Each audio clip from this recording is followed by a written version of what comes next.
I'm Andy. I teach mythology and folklore. Welcome to Tantalizing Myths. Last time on Prometheus and Pandora, we talked about Pandora and hope as a punishment. Certainly, Hesiod wants us to go down that route. Women are evil and will spend your money, demand attention, and ruin bowling night. The hope isn't a real hope, but a false hope. You think you can overcome all the evil, it gives you the strength to just believe you can make it through, and then blam, you're dead. It was all for nothing. But is he right? My students seem to think that was the case. Many of them see hope as a punishment as well, and they've either been heavily reading into the French existentialists or their lives have been really, really rough.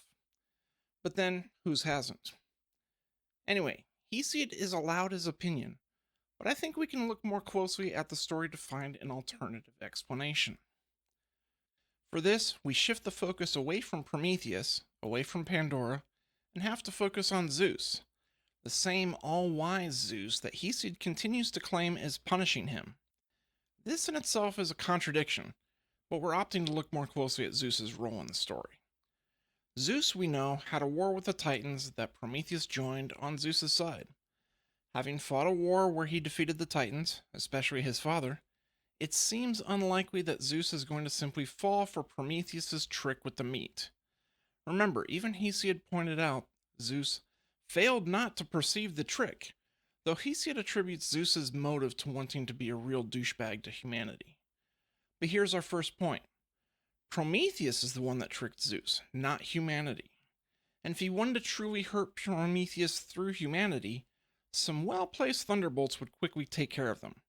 If the humans are dead, then the meat doesn't matter. No, instead Zeus denies them fire. Why?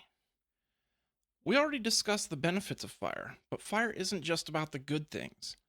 Fire, while light, warm, and great for crafts and cooking, is also dark. The aforementioned crafts open up a new era of weapons, armor, and machines for war. Fire, all by itself, kills.